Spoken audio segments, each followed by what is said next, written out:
Greetings, this is August 25th at 1 p.m. and I'm showing some pictures of renewal and growth. The forest will survive, and if we jump to some very recent images of the Google Earth KML, we are looking at Highway 99, Highway 97, and there are no infrared hotspots and no radiative power indications for the last 24 hours. Let's jump over to Loon Lake, the Chasm, and Clinton. No infrared and no radiative power indications for the last 24 hours. Very good news. And if we look at the region around Cache Creek, Boston Flats, and McLean Lake, no infrared and no radiative power for the last 24 hours. This is very good news. Let's zoom out now, and we can see where the MODIS infrared system is displaying. We see on the northern flank, we see south of Hyheum and just north of the Cache Creek Hills. We are seeing a few south of Upper Loon Lake, and there is that area around Young Lake. However, nothing new in the last 12 hours. So the fire is in a holding pattern right now.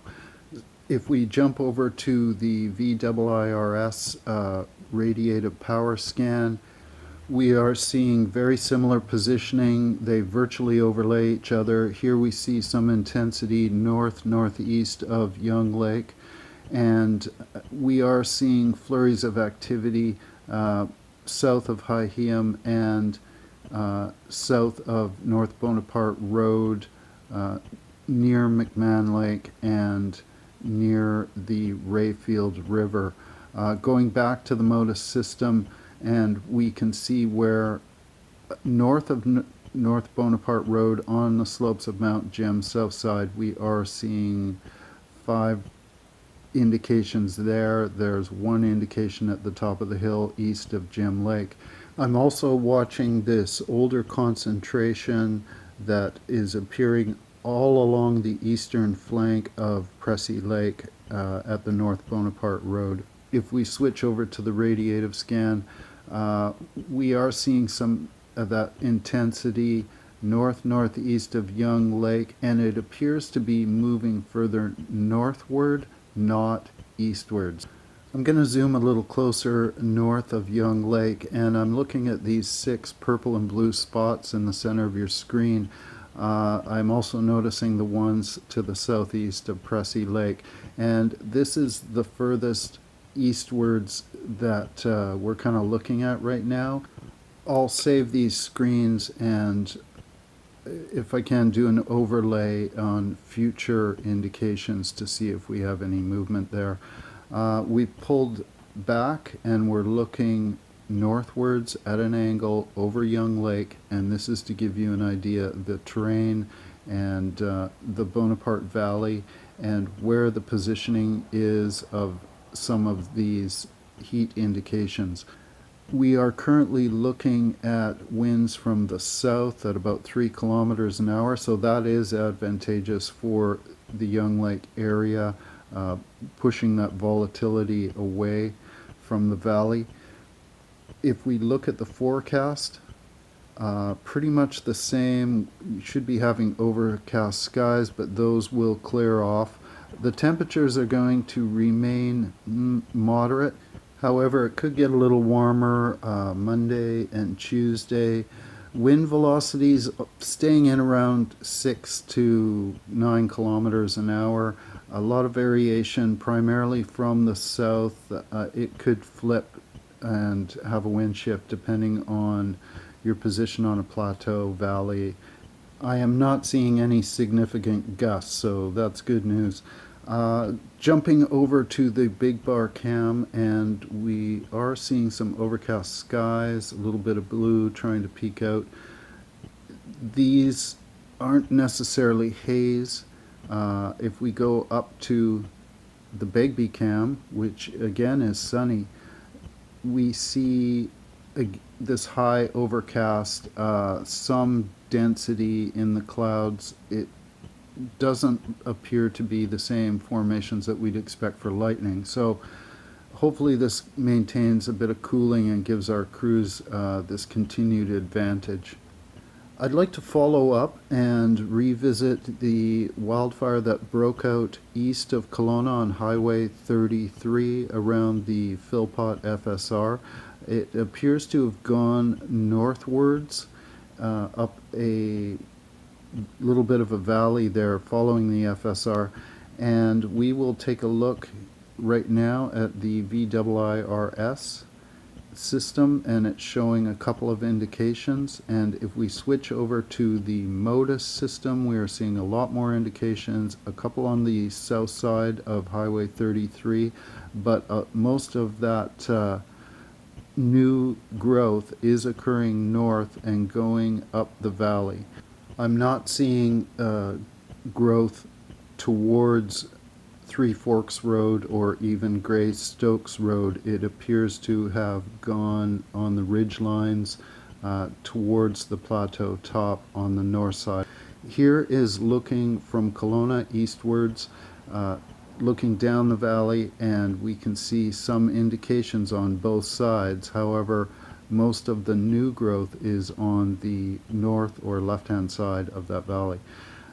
Here is looking from the east towards the west, towards Okanagan Lake, and we are seeing that new growth that's kind of come down on into that valley of the Philpott FSR. So if we look at the wind, it's actually coming from the north at 3 kilometers, and this may be advantageous to concentrate the fire and keep it away from new growth heading northwards. If we look at the forecast, we are looking 3 kilometers coming from the north. I am not seeing anything in the forecast over 8 kilometers an hour. Lots of variation, wind shifting about every 6 hours. The temperatures should remain fairly cooler until Monday or Tuesday. It might get up to 29-30 degrees. Let's take a look at the NRC infrared map, and this is an overview of the region, and here we can see the volatility over the last 24 hours. And if we eliminate the 12 to 24 hour map, we can see where the new volatility is occurring. So I would categorize this as highly active. And when we go to the 6 hour map, we are seeing 5 new hotspots within the last 6 hours. And just to remind viewers, these can be 500 meters, a kilometer off of their intended position. What we are doing is getting an indication of infrared heat being displayed over a period of time. Let's zoom in and look a little closer. This is all categories 12, 6, and 24 hours. Here we can see most of the growth to the northwest of Philpott FSR, and we can see some of the terrain. It's gone up the hillside. We have right now a northwest wind coming in at very low velocity, and this may blow it back on itself. So I am hoping that the winds are playing an advantage for the wildfire crews in the area. We can see on the satellite imagery it has not reached Three Forks Road. It is being held back. So it looks like a concentrated volatile situation, and growth is being held back or concentrated up the valley north of Highway 93. I'm just jumping over to DriveBC to check if there are any highway cams that can give us more information. And we have the one at McCulloch. This cam is facing north. It's just south of the Big White turnoff. I am seeing some haze, and it could be that same overcast sky. The wind direction should be blowing a bit of smoke in this region, but it's very imperceptible. Here's the Monashees cam, and we're looking westwards, and I'm looking to the top left portion of your screen to see if I can perceive any haze coming over that hill. I did notice some yesterday when I checked that Monashee cam in the evening, but it cleared up quite quickly. I'm also going to make a presumption that as other larger fires are coming under more and more control, that resources can be deployed to outbreaks such as this one east of Rutland and Kelowna. So, good news for the Elephant Hill wildfire. The entire western flank is showing no infrared and no radiative power indications for the last 24 hours. And that's a direct commendation for all the wildfire crews and the support personnel and the people in the air and on the ground. I will continue to monitor the activity south of Green Lake, north of Young Lake, and south of High Hume Lake.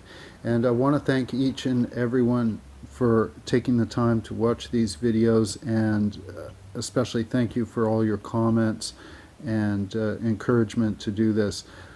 Be safe, everyone, and keep your nose to that breeze.